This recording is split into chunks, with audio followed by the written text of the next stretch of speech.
Yahweh Bahashem, Yahweh Shai Bahashem, Wakakadash, Barakatham, to all the Akim, salvation to the elect. I'm just sitting here really pondering. I got my wine. I'm not drunk. I'm just chilling. But I got some wine, got the Bible, sitting in the back of the Cadillac, just thinking about things, just thinking about, the state of things, doing the work in the process, and seeing that, these really are great times, but while we're laughing and rejoicing right now, we got to kind of like prepare ourselves because, even if the Lord do save us, choose us to be saved, individually, or give us spiritual power, whichever way it's going to go down, things are still going to get a little shaky, Zechariah 13, starting at verse like 6 or 7, all the way to the end of that chapter tells you, the 1/3 that's going to be saved, they're going to have to go through that fire, but at the same time, the Lord's going to be there with us. So you should have, I don't really want to say confidence, but, you got to have faith, if anything, not more so confidence, because you never know. You got to have faith, but at the same time, things are going to get shaky, and you can feel it. Like here, within like the next month, this is just me guessing, within the next month or two, things are going to start to get shaky. And you want to be as grounded, that's not really the word that I'm looking for. You want to be as stable as you possibly can. Not really in this world, but really like in the truth, in your spirit, in your faith. So to be stable, you want to have some Akim that you keep in contact with, to keep you boosted up, keep you going. You want to make sure you're doing the work, so you're not doubting yourself. Like, man, I know I've been slacking. Man, this might end up bad for me. So go hard, do the work. If, it's not really much we could do, we still go to camp and stuff like that. But, making these videos, we could do that. You can make as many videos as you want. So, if that's your lot, then go hard right now at making these videos, Check on the brothers, stay in the spirit and keep the commandments. Most of all, the Lord might choose you. You might be just a random Jake out there, and the Lord might just have a favor towards you and might just choose you to get saved. You see what I'm saying? Especially if he gave you this truth. So, but you want to be as stable as you can. So you want to make sure you're doing the work, and you want to make sure you got order, order within the camps, order within your personal family. You want to make sure everything is in order so you could be as stable as you possibly can. Because even if you are the elect, here in a couple months, I'm just guessing the time period, but it could be longer, it could be sooner. Things are going to get very shaky, with the way the world is going. It seems like things are going to get very shaky. They come out and say you have to take that chip in order to live life, or you have to take this vaccine. Well, we know none of us are going to take it. So what does that mean? You lose everything, your house, your cars. You might get kicked out because you can't work no more. What if every job in America came out here in a couple of months and said, because of the coronavirus, in order for you to work, you must take the vaccine? Are you going to take it? Well, if they say you have to take the chip, this is our new system of how we doing our money. Everything's digital. We don't do paper money. You have to take this chip. Are you going to take it? And then you got to think about it. If you say no, then what are you going to do? How are you going to eat? How are you going to pay your rent? How are you going to pay your bills if you don't take that chip? So you want to make sure everything is stable and everything is in order. I was just doing my daily reading because I read daily and study daily, diligent.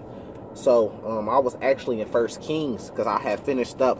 I read the whole Bible before, but what I like to do is I go back and just reread. I mean, once you read the whole Bible, it's not the end. Go back through it, keep reading, because you're never going to get everything. My couple times I read the Bible a couple times. Going back through, I'll always find something new every single time, or something that I took heed to, but I didn't really go hard on. But now this time around, I'm going hard on. So I'm back in. I have finished King David life. So I won't just read it by chapters. I'll read it by story. So I'll go back and say, let me read all the way to King David came on the scene, all the way to King David's death, right? got that done. So now I'm on King Solomon. That comes right after. So that's what I'm on right now. I'm back on King Solomon. And you know, I was in the 4th chapter, and it was really telling me about order. You know, King Solomon, a lot of people say, you know, they aspire to be like King David. But really, I would want to be like King Solomon because of this, right? You got a great father, a great example, a great blueprint already laid out for you that you could follow. Now, King David, you know, he had King Saul, but King Saul kind of went off. Now, King David was great, you know, he got all the glory and stuff, but really King Solomon got all the wisdom, all the knowledge, you know, got all that stuff handed down to him, and he had that blueprint on how to be a great king from his father. You see what I'm saying? You ain't always got to be the first. You ain't always got to be the one in the front seat. Sometimes being in the back seat waiting till your turn is a blessing, you know, because you could learn from the next man mistakes. You know, and King Solomon was able to build the temple. You know, that was prophesied when King David was around that, you know, King David wasn't going to build the temple of the Lord, the house of the Lord, I mean. But it was prophesied that his son would do it. And then King Solomon fulfilled that prophecy with building the house, building the temple of the Lord. He had built some more stuff too, if I'm not wrong. A lot of more stuff. But the whole thing was he had order. Like, he had it all set. Like, this was true king. Like, he had everything set. He had everything in order, man. So that inspired me to you know, bring this one out about pretty much having order, and just to see how King Solomon had order. I'm not gonna get too much of it because you have to read chapter by chapter, but I'm just gonna get a little bit. I'm gonna start right here. This 1 Kings chapter 4, just start from the beginning. So King Solomon was king over all Israel. You know, great. That's a great thing. And these were the princes which he had. Forgive me for Salaki for getting some of these names wrong. You know, it's gonna happen. I'm gonna tell you. Azariah, the son of Zabak, the priest, right? So he had princes. So he was the king over all Israel, but under him he had princes. And see, this is really how we should have it set up today. Once we start, I ain't gonna say we're arguing about different doctrines, because you know there is a reason for that. There's a 100% truth. I believe GMS has it. I follow the apostles, you know, Apostle Tahar, the rest of the apostles with him. Those are the ones that I learned from, and the ones that I listen to every different group. I'm gonna be honest with you. I listen to a lot of different groups, but the one that I found personally myself, this 100% honest, non-biased. 100% honest, non-biased. I can tell you, those guys at Sakari, the Camp Sakari, I admire them. They do great things. I love their debates. The guys, I don't know, I think Wi-Fi Co-Cuts or Adam Abba, I don't know the exact name. Man, I admire that brother too. You know, he's a strong brother, and he built. I started watching him early and seeing him build up his whole camp, you know, and everything like that. And I believe that he's a good leader, even if he is going off on some things like, you know, when the actual Sabbath day is it Friday sundown to Saturday sundown, or is it based off the moon? I believe it's based off the moon. But with me doing my research and everything like that, I found GMS to be the ones that tell it how it is, to be sincere with it, and to bring the truth out. And that's why I decided to go that route, which I'm pursuing right now. You know, really, you know, that's a good thing. So I'm not gonna say it don't matter. Really, it's just about you keeping the law, statutes, and commandments, from my understanding, you know. But I'm not all the way super at the top of understanding either. I'm not gonna front like that. But I've been in it for a while, and I always been a very you know, smart man, and am able to get things fast. You know, that's why I'm in this truth. The Lord has always blessed me with that, you know. But you know, I always follow GMS. I learned from all the groups, but GMS tells it how it is. They tell the truth, and they break downs, and they got the answers when you start seeking from them, and it makes more sense, and they could back it up. That's just from my, you know, my route I've been taking. And you know, those things, I wish sometimes that, like, you know, brothers could get together in a unity camp, but not just go preach their own doctrines, but get together with our elders, with all the other elders, you know, that's teaching pretty much the One West way, could get together and figure everything out. You know, sit down, you know, however long they got to, however many days they got to, and get the 100% truth and figure everything out, if they even can. But you know, the Lord don't. You know, the Lord might not want that. He got everything set up for a reason, and there will be a time for that if that's what the Lord wants. But you know, I'm just saying personally, I would like to see that so we can have 100% similarity. Everybody could be on one accord, pretty much. We all could come together, because I feel like that would make us stronger, and we have order. Do we need to put one leader over us? I don't know. You know, that's not really my place to say. But you know, looking at how King Solomon had it, did have me thinking about that. I'm a voice, so you know, on my platform, I'm voicing my voice. You know, I'm gonna go back to chapter 4. So yeah, starting from verse 1. So King Solomon was king over all Israel, and these were the princes which he had: Araziah the son of Zabot the priest, Ali Harphraim, and Ali the sons of Shisha, scribes, Jehoshaphat the son of Alad, the recorder. So he had princes, he had scribes, he had recorders, he had Benny the son of Jehoiada was over the host. He was over the host, right? And Zabak and Abdiel were the priests. So he had man set up to be the priests. He had man set up to be the recorders. He had man set up to be the scribes. He had man set up to be the princes under him. He was the king over all Israel. He had order. Verse 5. And Azari the son of Nathan was over the officers. So he had man that was set up to say, okay, you're over the officers. So you don't always have to be the king. All these positions are very great positions. They're very honorable positions to be in. You don't have to always be the number one guy, the king, because obviously there was these positions that these brothers was in, or our fathers was in, you know, our forefathers was so great that their names got to make it to the Holy Bible. That was inspired by God, because you know, Yahweh didn't have to put these names in here, or this section, or inspired men to put this section in here. So it was so pleasing that this got jotted down that, okay, he was over the officers. So he was still a great man of great stature, even though he wasn't King Solomon. He wasn't in the number one seat. These are still great positions, you know. You don't always want to be in the number one seat, because you see what happened to King David, even though he got forgiven, being in the number one seat. You see what happened to King Solomon at the end, you know, having too many wives, being in the number one seat. You see what I'm saying? So you don't always want to be in that seat, even though it might sound like you want to. If the Lord chooses you to be in that seat, then of course take it with honor, you know. But if it's not your lot, then hey, ain't nothing wrong with that, you know. So he was over the officers, and then you got Zabud, the son of Nathan, was principal officer. So you had officers, then you had a principal officer, and the king's friend, and you know, the king like him, you know. King Solomon is the king's friend, you know. And you got Asher was over the household, and he was over the household, and Adariam, the son of Abada, was over the tribute, you know, giving tribute. And Solomon had 12 officers over all Israel. So he had princes, and then he had 12 officers, you know, not like your regular police that's out here running the street.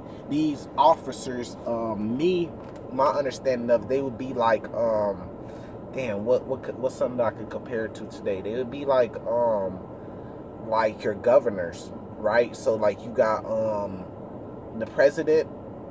Really, you got more levels higher than him, but let's just say what everybody thinks, right? You got the president, and then you got under him, you got the governors of each different state, right? Yeah, you got the governors of each different state. So I'm picturing these officers to be like governors of each different state, you know, which provided victuals for the king and his household.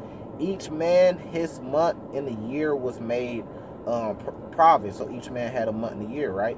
And these are their names. And the son of Hur, and the Mount Ephraim, and the son. Okay, so he's just gonna go through their names pretty much. But it's just to show you like the order, like just for if there is, you know, Israel that's out there thinking, you know, we all just gonna get to the kingdom and everybody's gonna be 100% even.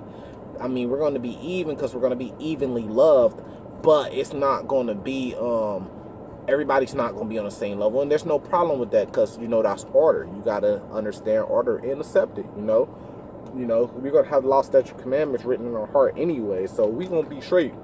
But, you know, when we get to the kingdom, I believe in Revelations, you know, close to the end, chapter 20, 21, I believe, when it's talking kingdom talk, you know, you're gonna have Yahweh Shai, I believe King David back. You're gonna have the 12 apostles. You know, their names is going to be written on each foundation of the kingdom. And then, you know, you're going to have the elect, the 144,000 elect. I believe under them it said you would have princes, stuff like that, officers, you know, stuff like that, you know. But even still, you know, there's going to be order, and that's a great thing, you know, because that's how we build a strong nation, is with having order. We fell off once we stopped obeying that order, and, you know, we stopped following that order. This is 1 Kings chapter 9, starting at verse 20. And all the people that were left of the Amorites, Hittites, Perizzites, Hivites, and Jebusites, which were not of the children of Israel, their children that were left after them in the land, who the children of Israel also were not able utterly to destroy, right, when they went to war, up on those did Solomon levy a tribute to bond service unto this day. So, you know, they became servants, you know, bond servants. Really, bond, it means slavery. So if they were just servants, it would have just said servants. But when it says bond servants, that means that they're in bondage. That's what the word bond is. So they became slaves, you know. Verse 22, but the children of Israel did Solomon make no bondman. You know, the children of Israel, they weren't slaves, but they were men of war, right? And his servants, of course, they were servants to the king. The king is a servant to Yahweh Shai, you know, Yahweh. And his princes, they were princes, right? And there was in his captains, so he had captains and rulers of his chariots and his horsemen, right? Verse 23. There were the chief of the officers that were over Solomon's work, 550, which bear rule over the people that wrought in the work.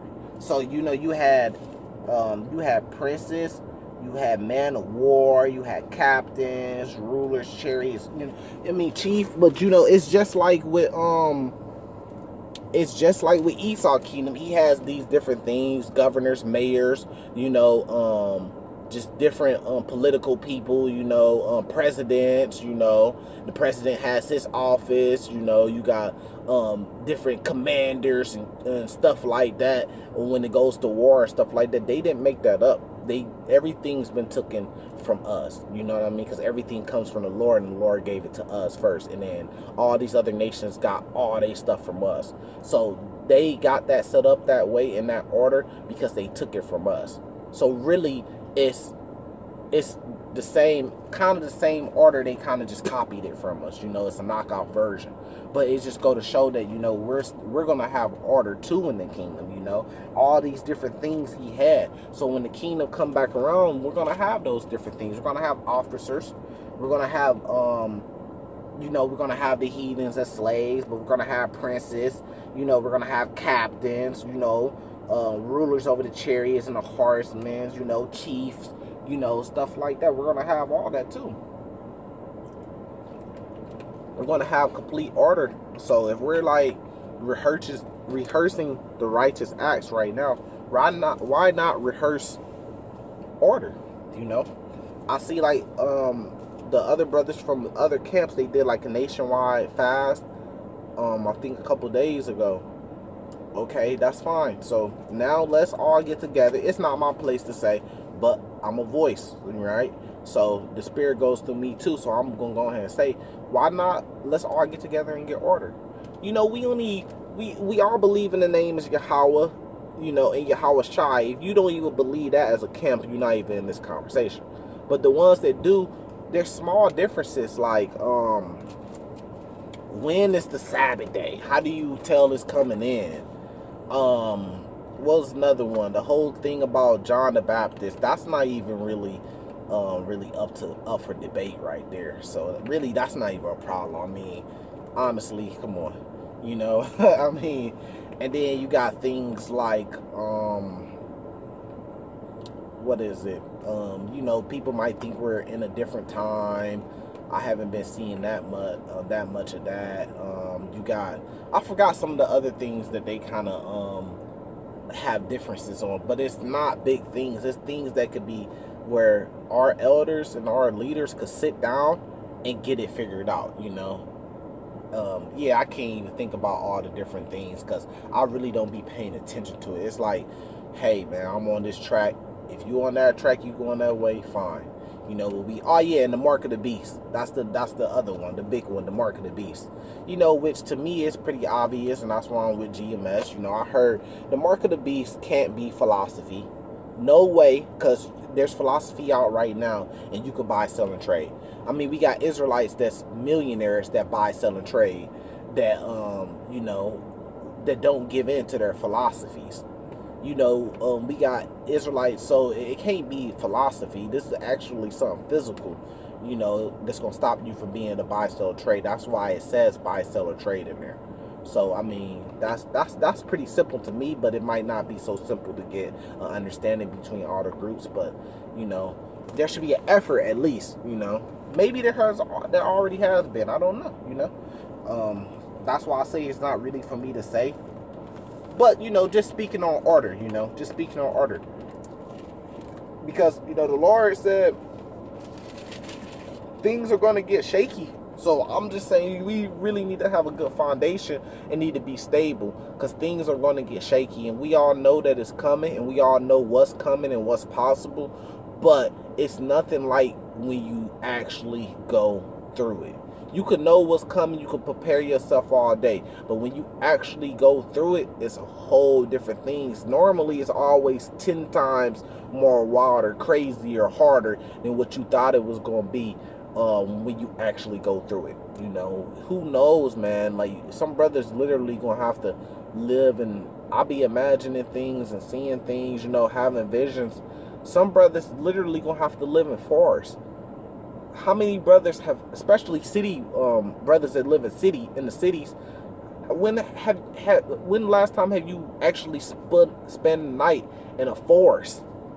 You know, with all creepy things creeping while you're sleeping, deer running through there, bears running through there, coyotes, everything running through a forest, and you sleep in the middle of it. You got to start you a fire. You might have a little pond close where you can go fishing, keeping the dietary law. Brothers might have to live like that. Some people gonna have to live like that. Some people gonna get snatched up, put in FEMA camps. Some brothers gonna be straight. You know, they might find a little bunker somewhere. They might find a house, or they might just have angels protecting them. They might get spiritual power. But, you know, you got to prepare yourself for the whole thing, whichever way it could go, you know, so you're not, you know, caught off guard. You're not caught out there, you know. So you got to kind of start right now. Like, what I'm starting to do is I'm starting to build my spirit up because I know the things that's coming, you know. So I'm starting to say, okay, what's the best thing that I could be doing right now? We've been out there teaching, man. Everybody knows about this truth, and people done already chose a side. To me, people done already chose a side. They already chose if they was going to get down with this truth or if they was going to stay in the world. By this time, last year was on fire. The word was going on fire. People was getting woke up left and right, falling in and out left and right. You know, it's not up for me to say, but to me, just, you know, being a watchman and looking at the times, I would say, man, really, this truth that been out, man, it really ain't no excuse anymore. So now, what's the next big thing for me to do? I'm still going to keep pushing the word all the way to the end, but we already seeing flashes of the famine of the word. We seeing flashes of it. A lot of different camps in different cities, they shut down. That's the famine of the word. So we seeing flashes of it, and then eventually, just like contractions, it's going to get worse, worse, worse till it's a complete famine of the word. So you got to start building your spirit up. Fasting is a good thing, you know, and staying in the scriptures, you know, being more focused on the scriptures, you know, and start building your spirits up to what could happen, you know, and getting prepared, you know, and having a good foundation. Like I said, this whole thing, having order, setting up order the best way that you can so you can be more stable when it starts to get shaky. because it's finna get very, very, very shaky here pretty soon, man. And this, here, let me find this real quick. Revelations chapter 22. This is, verse 12, because this is what the Lord said, you know. And behold, I come quickly. So the Lord is saying, man, behold, I come quickly. The Lord could come quicker than what we think, man. The Lord is going to come quicker than what we think. The Lord is saying, behold, I come quickly, man. And my reward is with me to give every man according as his work should be. So do as much work as you can, because the Lord said he's going to give every man according to what his work has been. If you the number one Israelite man out here and you did the most work out of any Israelite out here, guess what? You're going to get the number one reward out here, because the Lord said he's going to give you according to your work as be. You know, if you the very last one and you did the least work, then you're going to get the least. All the way through the whole spectrum, you know, the 144,000 elect. So just do as much work as you can, you know, and build your spirit up and have order, you know. Shalom. You know, this is a great talk. This is a great talk. This is great meditation, and it's helping me build my spirit up. Hopefully, you know, it's any brother that is listening, it helps build your spirit up too, you know, or just inspire you to go harder, you know. Salvation to the elect, man.